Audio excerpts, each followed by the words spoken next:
Well, good morning, everyone. Thank you all for joining us on this beautiful Friday.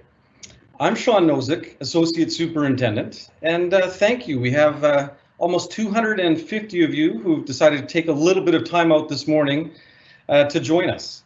I want to begin by saying, we know that these are trying times, and we know that navigating remote learning can be a challenge, and we want to make sure we're doing everything we can to help you and to help your children. And I also want to know that your kind words, your support have been very, very appreciated over these past weeks. Really and truly, we are in this together. We thought there might be some interest in sharing with our parents some of the inner workings of our primary digital platforms, specifically Google Classroom, including, by the way, the Google Meet, which is the live conferencing option that our teachers and students have access to, and Freshgrade. And so I've invited three of our very finest teachers to share with you from the teaching perspective how these tools work, with an aim to give you a heightened level of familiarity and hopefully a sense that when you engage your children in some of the conversations and support, it's just a little bit more access to the tools that they have and that they use. I want you to know that we do have a Q&A panel. You're able to type in some questions. I can't promise we get to them all. And if you are typing in questions, you might not see the question, but do know that we can see the questions. And so we will try to attend to some of those as they come up. So I've asked Matt Trask and Dave Dickinson from Rockridge to join us, and Carrie Wilson, who's our digital innovation support teacher, who's been helping our teachers for many years now with their digital innovation. So at this point in time, I'm going to turn things over, and I would like to, I think, bring up Dave Dickinson. I think you're going to be our first. That's correct, Sean. Hi, everyone. My name is David Dickinson. I'm a teacher here at Rockridge Secondary School. I teach law, accounting, and run the FAST program, and I'm also one of the digital innovation teachers here, and I share that role with Matt Trask. Today, Matt and I are going to be working in a sort of a team function to show you the experience that students get when they are on Google Classroom. So Matt is actually going to be sharing his computer screen after he introduces himself to show you what Google Classroom looks like. All right, we can, Sean, if you want to throw it over to Matt now. You betcha. And hi there, I'm Matt Trask. As Dave mentioned, I'm also at Rockridge Secondary. I teach physics and chemistry and math and all the fun courses. And we're really excited to kind of jump through Google Classroom and how that works. So I'm just going to share my screen with you all, and Sean can put that up there for you to see.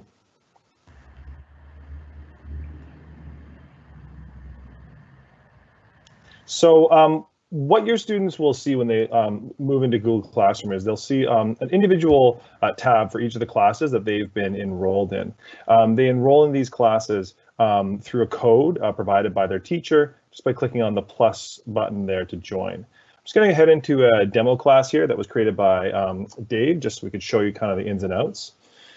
So the first thing you're going to see, kind of the main feature when you get into the Google Classroom, is the stream that you see here. And so the stream is where you will see a chronological posting of all of the postings made by the teacher. And so this might include things like announcements, it might include things like just helpful links, or it might include assignments that need to be turned in and submitted at a later date. A couple other things you'll notice on the side, it actually has a handy region here where it kind of just shows the upcoming assignments and things like that that are coming through. And so we can see here that Mr. Dickinson's made a post here for me to read. If he's got office hours today, how handy. Maybe we'll check in with him in a little bit. But I'm just going to show here, we've got two assignments. If I click on the tab at the top here, I see there is a stream as well as there's also classwork. And so if I click on classwork, I get a full listing of all of the assignments, and these will include assignments that I've completed as well as upcoming assignments. I can actually see that one of these assignments was actually due a couple of days ago, and so it looks like I'm a little bit late in turning it in.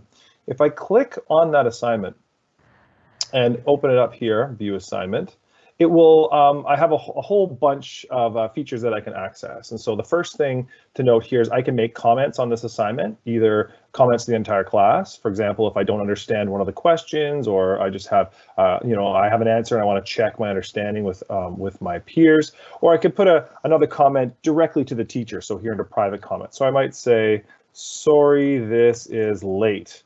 And maybe I'll get a word back from Mr. Dickinson. When I click on, actually, maybe I'll just pause for a second here. Dave, do you want to just let everyone know what that looks like on your end as a teacher?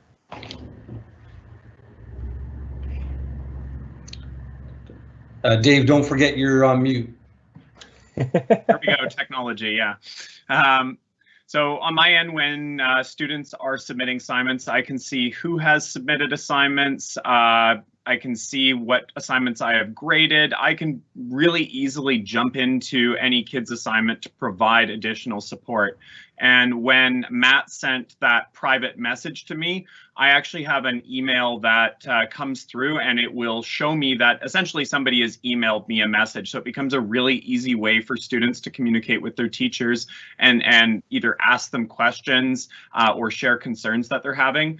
And when I get that email, it's pretty simple for me to just click in and reply. So if Matt refreshes his screen in just a second, Matt, give me 1 second here. Sure. I am able to provide feedback, and he's then able to receive that response. So if he updates his screen now, you should see that there's a response from me. Perfect. There we go. Okay. No worries. Good stuff. So, and so when it comes to turning in work, and this is the 21st century version of the dog ate my homework is I forgot to turn it in. And so, sometimes students do a lot of great work and they get to this point and they've got their work here and it's all done. And of course, we want to remind them that they need to click turn in so that the teacher gets the notification that it's come in.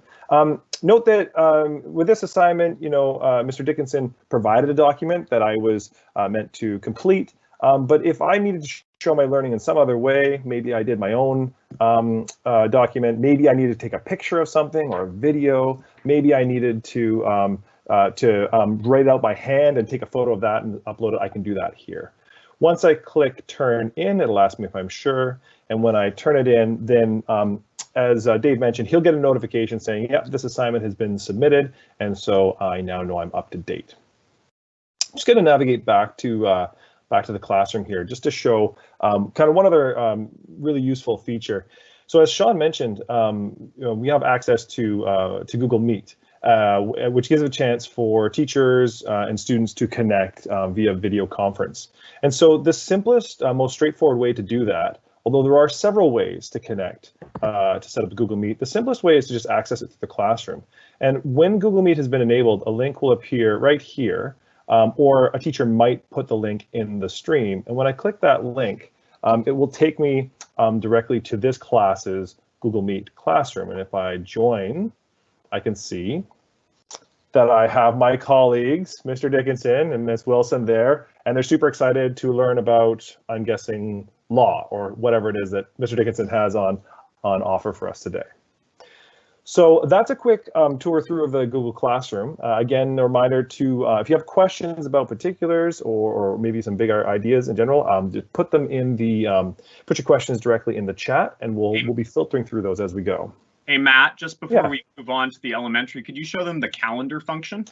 Yeah, absolutely. So thanks, Dave. So the other thing that's really useful with Google Classroom is particularly for high school students that are going to find that they're enrolled with, say, 8 different classes with 8 different teachers. And so one of the challenges they're really going to have is organizing all of their work. And so a handy feature of this is right here on this tab that allows me to get back to my other classes, there's also a calendar function. And so students, as part of their GAIF accounts, they automatically have a Google Calendar. If I click on this, what it's going to do is it's going to bring up for me, this is my week at a glance Google Calendar. Now you'll notice that there are different postings here made in different colors. That's because each Google Classroom I'm a part of, I automatically have a calendar that's linked to that classroom. And those calendars are automatically all synced together. So when I go on here, I can see that for all my different classes, I can see what assignments are due when for each individual class. And it just organizes it for me directly, which is, again, it's really very handy as we try to navigate these things.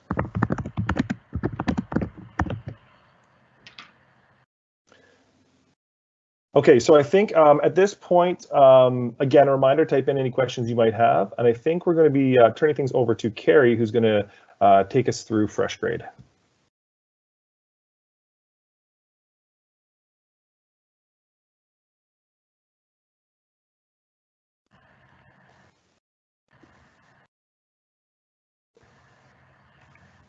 Don't forget your mic, Carrie. Is that better? You betcha. There we go. Okay. Always forget the mic. So we're going to talk about Freshgrade, and Freshgrade is the platform that we use in the district for kindergarten to grade 3. It's actually a platform that kindergarten to grade 7 uses, and it's an electronic portfolio kind of platform. And it's used by parents, teachers, and students. But for right now, during this remote learning time, the main focus with Freshgrade has been for kindergarten to grade 3. And a lot of our teachers who hadn't been using it yet have been getting up to speed and using it with their kids. And so we wanted to show you what that looks like. The screen you're seeing right now is actually a student screen. So I can see that this student belongs to Miss Wilson's class. And I can see the student's name here. And this is what you would see if you logged into your child's Freshgrade account on a laptop or a desktop. There is an app that works on both iOS and Android, and I'm going to hold this up to the screen. I'm not sure how well you'll see it, but this is what the app looks like on my iPad. So it looks very similar. The functionalities are all basically the same. So I'm going to show you a couple of the main things that you would want to pay attention to as a parent and help your student learn to navigate. The first one is this little, looks like a little speaker or a microphone, and it's the announcement site. And teachers will send announcements if they want to make sure that you pay special attention to something specific. During a regular school year, that might be something like a reminder about an upcoming field trip, or a reminder that it's library day coming up. During remote learning time, it might be a reminder to hand in something or any sort of information like that. And so to see the announcements, you just have to click on the announcement and it'll load. And we can see here that the teacher has sent 3 announcements. They'll always be chronological. So the most recent announcement will always be at the top, and they don't disappear unless the teacher deletes them. So you should have a running record of all the things that your teacher has made an announcement about for the student. Usually you'll just see a little tiny bit of information, and then you can click on it and it will open up and you'll see more. Sometimes with this, there might be a link for you to follow. There might be a video attached to it, any sort of thing like that. Usually it's just going to be a little bit of information. So we'll go back to the portfolio then. So the other main focus that you want to be on when you're in Freshgrade is the portfolio button. And so I've just clicked on that, and it's going to take us back in a minute to the portfolio. The portfolio is organized chronologically again, with the most recent additions at the top. And so you can see this was added in on May 5th. And if I scroll down, excuse me, you'll see here's something from April 15th. Here's something from April 7th.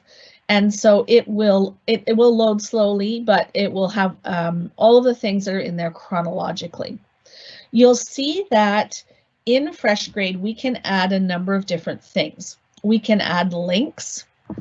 So for instance, this is a link right here. It's a live link. If I click on it, it's going to take me somewhere. We can add pictures or images. We can add video, and a lot of you might have noticed that your teachers have uploaded video of them reading picture books to the kids. And the other thing that we can upload is a voice file. And for some of the teachers, especially I know for grade 3 teachers who might be reading a chapter book, they're not going to upload a video of themselves reading that chapter book. They might just upload a voice note of the chapter book that your child can listen to. So these are the things that teachers can upload.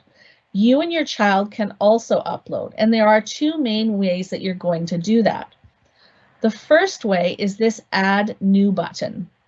And so if the teacher has asked you, for instance, to upload a picture of your child standing outside ringing a bell at 7 o'clock to thank all the essential workers or something like that, you would go to your child's account and click this Add New button. And then here in the add comment, you or your child, hopefully your child, can type what they want the teacher to know. You know, Miss Wilson, here's a picture of me at 7 o'clock with my whole family ringing our bells to say thank you. And then they would click upload and they could upload that picture. Once the picture and the comment are made, then this save button will light up. It'll turn a color and you can click on it, and that will, excuse me, that will add whatever you've put in there to your child's portfolio. The other way that you sometimes will add things, teachers sometimes will create an assignment bucket. And what that looks like in Freshgrade, it'll be different from the regular thing here. This is something that the child has added in. When the teacher adds in a bucket or an assignment, it'll get a title like this time capsule optional one. What that means is that the teacher wants you to hand in that assignment at that spot. Rather than going up and just doing the add new, they actually want you to hand in your assignment at that spot. And so what you would do is look for those titles. Obviously, if it's optional, you can choose to do it or not. Again, you would click upload and upload the assignment, or you could click comment. Either of those 2 things are fine. If your child is in grade 2 or 3, you're going to want to get them to start doing as much of this on their own as possible. If they're younger, you're probably going to have to help them. I will say that it is easier to do uploading of pictures and video on an iPad or a phone on one of the mobile apps, just because you can take the picture on the app, on the device, on the iPhone or the iPad or the tablet, and load it straight into Freshgrade if you have the app. It's a little trickier on a device, but again, it works on both of them. If you want to upload a document, you have to, at this point, save it as a PDF and then upload it. You can't upload directly from, say, Microsoft Word or Google Docs or anything like that. You need to save it as a PDF. So that is a quick tour of Freshgrade. Excuse me, sorry. Just so you know, the teacher on the other side sees something very similar. The teacher sees all students' work and can click through all the different students' portfolios. As a parent and child, you only see your own child's work. Other children cannot see your child's work. I know some parents are sometimes concerned about that. The portfolio is one that the teacher, the child, and the parent all share, and nobody from outside can see that. So no other children or parents are seeing your child's portfolio, just you.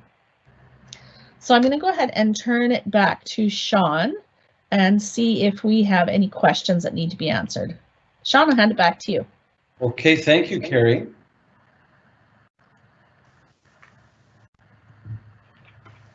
So I do want to make a quick remark to all the parents out there, just to remind you, this absolutely is not intended to be some kind of a training session for you. I don't want anyone feeling a bit overwhelmed, like you missed the 3rd click on the left column or any of that sort of thing. But really the intent was to give you a little bit of that closer level familiarity with the tools that your children are using, and hopefully to empower you to have some of those richer and deeper conversations. We have been watching some of the questions come in, and hopefully some of you have been getting the answers back. With respect to the Google Classroom and G Suite, that is a protected environment and only accessible to those with that SD45 accounts. and so by design, it's not available for parents or anybody outside the organization. And the other questions that I see coming in, a little bit around that Google Meet place, and so I just wanted to reference that again. This is an option that many of our teachers are taking advantage of. We know that it's being used in different ways with different sorts of degrees of regularity, but certainly if it's something that you're interested in, we welcome you to engage in some conversations at the school level and or classroom level. We're all adapting our skills, and everybody sort of enters technology at a different place. West Vancouver has had for years now a tradition of excellence in the digital innovation space. We were fortunate to have these platforms before we had any inkling that we would be dealing with remote learning like we are. And we do get a range of reactions from our families, from those who are feeling, you know, overwhelmed already by the task of supporting remote learning, and those who are feeling like they want more time that's live streaming with children in front of screens. And so we're working hard on with our educators and our teachers to know their families and try to find that right space. And we know that it's tricky, but we are in it together. And of course, it looks like the story of school will continue to evolve. Some of you are hearing that as the province is developing plans to open things up again, there are plans for schools. And I'm not here today to share some of those particulars, and we don't have all the particulars yet, but you'll hear shortly from our superintendent, Chris Kennedy, and of course from the powers that be, like the health authorities and the Ministry of Education. But it does look like we will see a part-time return for our K-5 students likely before the end of this school year, so stay tuned on that. I'm going to also remind our parents that this was a flyover of a couple of our digital platforms, really the primary ones, but we do have a whole host of resources available for our students and families. And so just a reminder that on our district website, we have a special tab for student resources and for parent resources. I've just brought it up there very quickly. So do check that out. There's all kinds of helpful things there that are intended to support both you and your children at this time. And so unless any of my partners here have any sort of last minute things that they think we didn't hit, I'm gonna end things off here by saying one more time, thank you to all of you. We're close to 400 of you online with us right now, so absolutely fantastic. I appreciate, again, all the support. We're still working on this in this together, and we'll be in touch with you all soon. Be well. Thanks so much.